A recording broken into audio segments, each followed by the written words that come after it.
안녕하세요. 김동철 박사입니다. 반갑습니다. 요즘 어머니들이 걱정이 하나가 있으신데 이제 풀이 어머니가 그런 얘기를 해주시네요. 풀이가 요즘 좀 많이 우는 것 같아요. 요즘 아이들 뭐 우는 아이들도 있고, 그리고 또 어떤 일이 있어도 좀 잘 안 울고 또 용감하고 튼튼한 아이들도 있긴 하겠지만 우리 풀이는 좀 많이 우는 것 같아요. 그래서 어머니가 이제 걱정을 하셔서 저한테 이제 질문을 좀 했습니다. 그래서 풀이 어머니의 걱정을 좀 덜어드리고자 제가 몇 마디 이야기를 좀 전해드릴까 합니다. 우리 그 풀이 어머니가 이야기하는 거는 우리 풀이가 너무 울음이 많다라고 이야기를 합니다. 자, 그런데 우리가 이제 좀 알아야 되는 부분들은 이런 게 있어요. 울음이 많은 아이, 왜 울까? 뭐 다양하게 있겠지만 우리 아이가 아직 언어적인 발달이 좀 덜 돼서 감정 표출에 대해서 어떻게 해야 될지 잘 모르기 때문에 미숙함 때문에 나타나는 일들도 있습니다. 보통 아이들이 말로 표현을 잘하면 말로 다 모든 것들이 해결이 되겠죠. 자, 그런데 말로써 표현을 하고 싶은데 말로써 표현이 잘 안 돼. 그리고 말로서 나는 표현을 했다라고 하지만 부모님이 이해를 잘 못해. 그러면 이제 사실 미흡한 언어 습관이라고 우리가 얘기할 수는 있겠죠. 자, 미흡한 언어 그리고 미흡한 문제와 발달 문제로 인해서 감정이 폭발이 돼 버리는 거예요.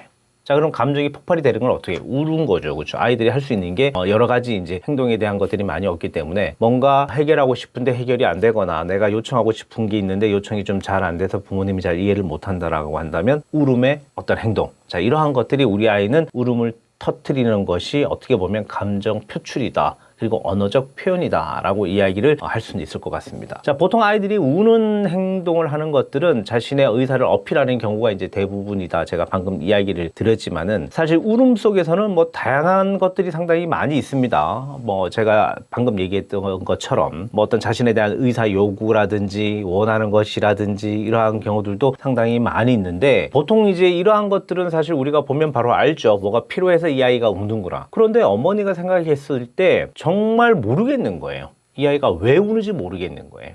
자, 그러면 이제 엄마가 화가 나기 시작한 거죠. 그래서 아이에게 다그치기도 하고 울지 말라고 제재를 하기도 하고 그런데도 우리 아이는 더 많이 웁니다. 자, 이게 왜 그러냐면 뭐 여러 가지가 있지만 우리 아이는 감정의 경계가 명확하게 구별이 되어 있지 않습니다. 보통 이제 4세, 5세 뭐 이제 우리가 더 어린 아이도 우리가 한번 얘기해 봐요. 만약에 이제 2세, 3세 되는 아이들, 이 아이는 조금만 예를 든다면 뭐 몸을 움직이거나 아니면 배가 조금만 고프다거나 아주 정말 미묘한 어떤 여러 가지 환경적인 요인, 스스로에 대한 상황에 대한 요인들 때문에 울음을 울잖아요. 그렇죠? 자, 근데 크면 클수록 내가 감정에 대해서 표현력이 좀 좋아지기 때문에 이건 울지 않고 이렇게 표현을 하니까 뭔가 해결이 되더라. 그렇기 때문에 나는 울지 않아. 자, 이러한 것들은 되겠죠. 자, 그런데 마음이 상당히 여린 아이들이 있습니다.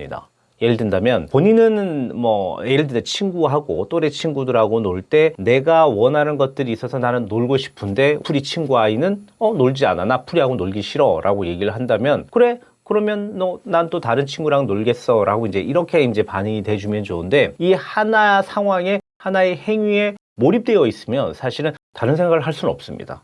자, 그렇게 된다면 우리 아이는 울어버릴 수밖에 없는 거죠. 사실 유치원에 다니는 아이들을 이렇게 이제 영유아 아이들을 이렇게 저희들이 평가를 하고 임상을 한번 해보니까 다양한 문제의 어떤 그 부정적인 문제거나 해결되지 않은 문제가 만약에 발생이 되면 스스로 해결하려고 하는 의지가 좀 있어야 되는데 해결하는 의지가 없어 버리면 바로 아이들은 울어버리거나 그냥 손을 놓고 자, 이렇게 이제 여러 가지 이제 문제가 발생이 되는 경우들이 상당히 많이 있습니다. 그렇기 때문에 이 우리 아이들은 사실 화남이라든지 기쁨이라든지 슬픔이라든지 무서움이라든지 정말 다양한 감정들을 갖고는 있어요. 자, 그런데 긍정적일 때는 감정들이 조금 다양하게 이제 표출이 돼요. 자, 그런데 이상하게도 부정적인 어떤 생각이 딱 들면 화난, 기쁨, 슬픔, 예를 든다면 즐거움 이러한 것들이 다 줄어들어 버려요.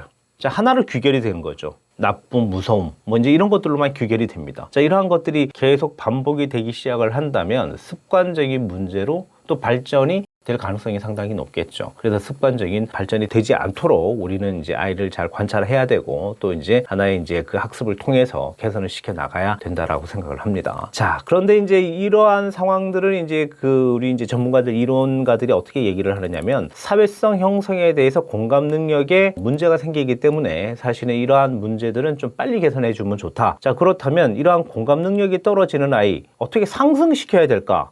사실 이게 상당히 좀 어려운 얘기이긴 합니다. 사실 건강한 정서를 가질 수 있도록 부모라든지 전문가라든지 양육자가 상당히 많은 도움을 주고 있는데도 불구하고 아이들이 그렇게 따라오지 못하는 아이들. 자, 이러한 아이들이 심리적으로 감성 발달에 좀 약한 아이들, 그리고 공감 능력이 좀 지연된 아이들, 그리고 사회성이 좀 떨어지는 아이들이 이런 경우들이 좀 많이 있고, 그리고 또 이러한 부분에 어려움을 겪는 아이들이 상당히 좀 많이 있다라고 이야기를 하거든요. 자, 그렇게 된다면 사실은 부모도 힘들 것이고, 양육자도 힘들 것이고, 이제 많이 힘들 거예요. 자, 그러면 이제 우리가 이렇게 힘든 부분들을 계속 힘들다라고 이야기를 한다면 사실 답은 아니겠죠. 자, 그래서 제가 좀 아이들이 표현을 좀 이렇게 좀 다양하게 할 수가 있고, 그리고 또 계속 이제 울거나 부정적으로만 치우쳐져 있는 아이들을 좀 안정적으로 발전시켜 나갈 수 있는 팁을 제가 몇 가지 좀 드려볼까 합니다.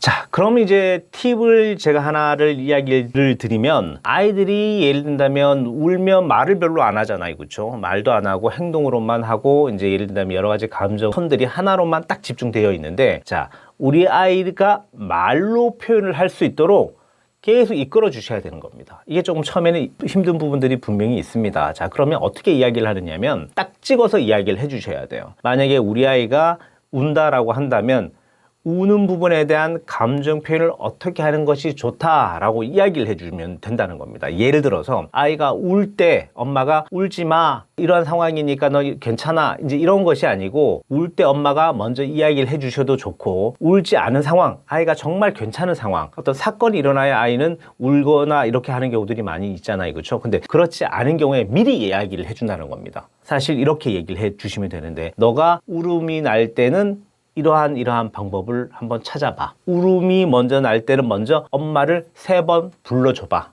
자, 그러면 엄마를 3번 부른다라고 하는 것들은 자기는 곧 울 거라고 하는 메시지를 준 거잖아요.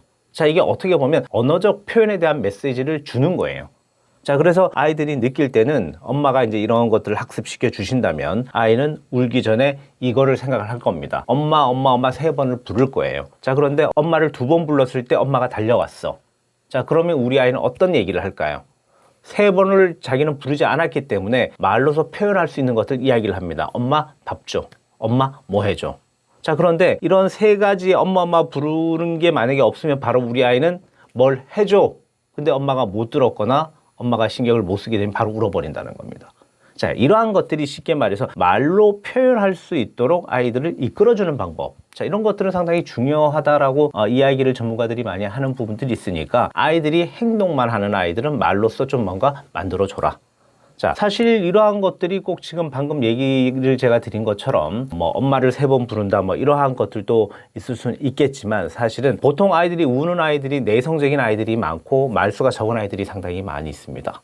그래서 사실 독서 치료와 같은 저희들도 지금 현재 동화의 관계에 대해서도 계속 이야기를 드리고는 있지만 동화를 보시면 이제 말을 안 하거나 이렇게 이제 소극적인 아이들의 모습들이 있는 경우들도 있습니다. 자, 그럴 때는 같이 아이와 대화를 통해서 아니면 책을 읽어주고 또 아이도 읽게 하고, 자, 일단은 입에서 언어들이 계속 튀어나오도록, 자, 이런 상황이 된다면 사실은 우는 횟수가 좀 많이 줄어들 거다라고 이제 전문가들이 이야기를 하니까 그런 것들도 한번 따라해 봐 주시면 좋을 것 같습니다. 자, 그리고 또 아이가 또 이제 울면 엄마들이 엥 하고 울거나 이제 아이들이 화가 나서 울면 엄마들이 즉각적으로 반응해 주는 경우들이 상당히 많아요.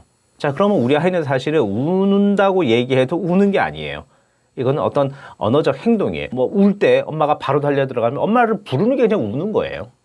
자, 이것도 문제가 있는 거겠죠. 자, 그러니까 아이가 운다라고 해서 너무 즉각적으로 반응을 한다면 이것도 별로 좋지는 않습니다. 그래, 횟수에 대해서 엄마가 머릿속으로 알고 있어야 돼요. 자, 아이가 만약에 엄마라고 울었어요. 근데 엄마가 알았어, 울지 말고 기다려. 그리고 또 울었어요. 또 기다려. 그러다 아이가 울음이 조금 예를 들면 잦아들 때 그래, 이렇게 하면 엄마가 찾아갈게.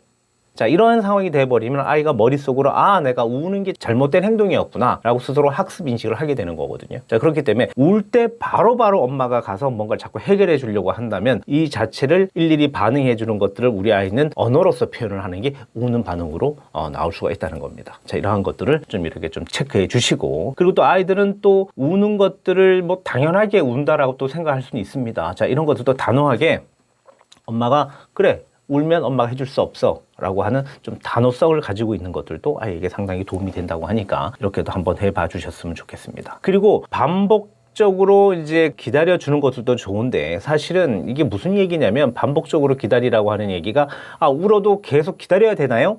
뭐 이렇게 이제 어머니들이 이제 생각을 할 수는 있는 부분들이지만, 사실은 우는 것도 아이들이 감정이 서투르기 때문에 운다. 제가 중전에도 얘기 드렸었죠. 자, 기다려라 라고 하는 부분들은 뭐냐면 아이가 발전이 될 수 있도록, 그리고 아이들은 학습을 통해서 조금씩 나아집니다. 예를 든다면 2살 때 울었던 횟수, 3살 때 울었던 횟수, 4살 때 울었던 횟수들은 점점 줄어듭니다. 자, 그렇다 해서 너무 오랜 기간 우리 아이가 울어서 난 너무너무 힘들어요 라고 한다면 어쩔 수 없는 부분들이지만, 사실 이건 아이의 기질 성향에도 관계가 있는 부분들이니까 참고 기다리고 반복적으로 좀 기다려주는 것들도 우리에게 도움이 됩니다. 자, 이러한 기다림과 아까 제가 얘기 드렸던 것처럼 일일이 반응을 하지 말고 말로 표현을 하고 이러한 것들을 같이 접목을 해주신다면 우리 아이 뭐 상당히 좋은 아이로 바뀌지 않을까 이렇게 생각이 됩니다. 자, 그리고 우리 아이의 이제 울음을 뚝 그치게 하는 이제 상황별 대처법이 이제 하나가 있는데, 이제 이런 게 있습니다. 아이가 자기 뜻대로 되지 않으면 운다 그랬었잖아요. 그런데 이제 아이들이 성취감을 좀 많이 올려주면, 아이들에게 성취감을 좀 주면, 우는 횟수가 좀 줄어드는 경향들이 있습니다. 그래서 이제 이런 거죠. 만약에 우리 풀이가 그랬으니까, 풀이가 이렇게 뭐가 잘 안 돼서 속상하구나. 그러면 이렇게 한번 해볼까? 저렇게 해볼까? 자, 어떤 것들을 제안을 해주고 해결할 수 있는 방법을 일러주는 거예요. 자, 그러면 우리 아이가 보통 안 됐었을 때는 성취감이 떨어져서 우는 경우들이 많이 있기 때문에, 사실 성취감을 올려주는 차원에서 엄마가 뭔가 해결하는 방법을 일러주거나 같이 해결을 제시를 해주면 상당히 좋은 방법이라고 이야기를 하거든요. 그래서 사실 유아원이라든지 영유아 교육기관에서 사실 선생님들이 그렇게 많이들 행동을 해 주십니다. 아이가 울거나 힘들어할 때 같이 앞에 앉아서 성취감을 해결해 줄 수 있도록 같이 만들어주거나 목표로 정해져 있는 것들을 해결해주는 과제를 끝까지 만들어준다면 우리 아이가 상당히 자존감이 좋아지고 성취감이 좋아지기 때문에 아이가 우는 부분에 대해서 스스로가 좀 이런 것들이 많이 줄어든다라고 이야기를 드릴 수 있을 것 같습니다. 자, 그리고 이제 우는 아이들은 보통 그 관심을 많이 받기 위해서 우는 아이들이 있거든요. 내가 울면 엄마 아빠가 나를 안아줘. 엄마 아빠가 나를 안아주면서 맛있는 것도 사주고, 예를 든다면 뭐 이렇게 선물도 사주고 그런 행동들을 하는 것 같아. 자, 이러면서 아이들은 우는 것들에 대해서 뭔가 정당성, 그리고 또 나를 사랑해주는 어떤 표현 욕구로서 표현을 많이 하거든요. 자, 그럴 때는 아이에게 무언가를 사주고, 예를 든다면 뭐 맛있는 걸 사줘서 보상에 대한 것들을 주는 것들보다 아이가 울면 안고 일단은 아이의 등을 토닥토닥 두드려주면서 울음을 그치게 한다면, 나를 사랑해주는 것들은 스킨십을 통해서 충분해. 그리고 스킨십이 해결이 되면 뭔가 아이가 말로써 요구를 할 수 있는 상황들이 만들어지는데, 무조건 울면 이거 해줄게, 저거 해줄게, 뭐 사탕 줄게, 뭐 해줄게, TV 틀어줄게. 자, 이런 상황이 된다면 결국은 어머니가 원하는 방법들로 가는 것들은 아니고요. 작은 스킨십을 해주고 등을 두드려주는 것만 하더라도 아이는 좋아질 수는 있습니다. 그래서 울지 말고 천천히 한번 얘기해봐줘 라고 하면서 등을 톡톡톡톡톡 두드려 준다면 부모 역시 여유가 생기고 아이 역시 여유가 생기는 마음들이 같이 생기기 때문에, 어떻게 보면 아이가 이제 엄마 아빠의 말을 잘 청취하는 자세로 길어지는 그런 좋은 아이가 될 가능성들이 상당히 높다고 드릴 수가 있겠습니다. 다들 잘 아셨으리라고 생각을 하고요. 그리고 사실은 뭐 제가 이야기하는 부분들도 사실 부모님들은 다 알고 계신 상황일 수도 있고 다 알고 있는 내용일 수도 분명히 있습니다. 자, 그렇지만 전문가에게 이러한 얘기들을 한 번, 두 번 더 들으면 자기도 모르게 습득이 되는 부분들이기 때문에 꼭 어디서 배워서 하는 것이 아니고 몸에 체득이 돼서 하는 부분들이 만들어질 수 있기 때문에 상당히 또 도움이 된다라고 이야기를 드릴 수 있을 것 같습니다. 자, 강의 잘 들으셨죠? 미래의 아이는 현재의 행복, 그리고 부모의 양육으로 인해서 건강해지고 튼튼해집니다. 하나하나 좀 잘 체크하셔서 행복한 우리 아이 만들고 미래를 만들어 나가는 가족 되었으면 좋겠습니다. 구독, 좋아요 함께 눌러주세요. 좋은 콘텐츠를 만드는 힘이 됩니다.